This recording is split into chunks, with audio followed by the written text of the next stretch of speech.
Chris Jericho has broken up the Inner Circle. This was absolutely crazy, everyone. So Chris Jericho, Eddie Kingston open up Dynamite. Chris Jericho talks about respect. He talks about how he respects Eddie Kingston after Eddie Kingston made him tap out at AEW Revolution this past Sunday. And Eddie Kingston cuts an impassioned promo about how he didn't do it for Chris Jericho. He didn't do it for the respect of Jericho. He didn't do it for the respect of himself. We went out there and beat Chris Jericho on Sunday because of the fans. It was amazing. Go watch it if you haven't already. But right after that, Chris Jericho says, "I respect you, Eddie Kingston," puts his hand out to shake Eddie Kingston's hand. They shake hands, and then 2.0 and Daniel Garcia come out, and they attack both men, or at least one of the men. They seem to just kind of graze by Chris Jericho. Anyway, so Jericho doesn't really get many of the lumps here, which was suspect to begin with, but then you see Santana and Ortiz come out to aid Eddie Kingston, who's getting pounded by 2.0 and Garcia.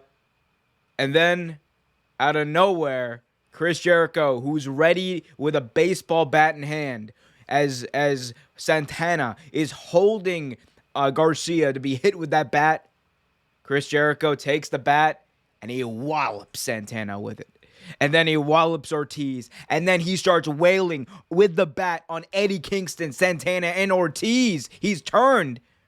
And then we get Jake Hager coming out, doing the same thing.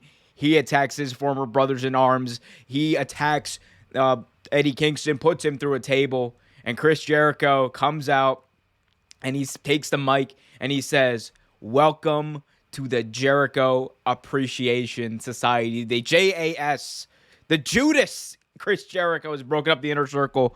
It's absolutely crazy. This is the group that's been around since day one in AEW. Literally since the first ever Dynamite. This group has dominated the entire company. They set the tone for the show. They really set the tone for AEW. And just like that, they're broken up. And now 2.0 and Daniel Garcia, I love this. I love this pairing because 2.0 and Daniel Garcia, they're people you can trust in the ring. They're people you can trust in these big time atmospheres, these big time stories and whatnot. And they've proven that over the past year. And they can lose. They can lose, but still be heaters and still attack people and still be great henchmen. I think this is a perfect pairing for them. It's that way they don't get lost in the shuffle in AEW. And for Jericho, it's kind of the evolution of his Judas character. He really has become a Judas in my mind, but now he is in reality too. But big news. We'll talk about it, I'm sure, throughout the week. But Chris Jericho breaks up the Inner Circle. My goodness gracious.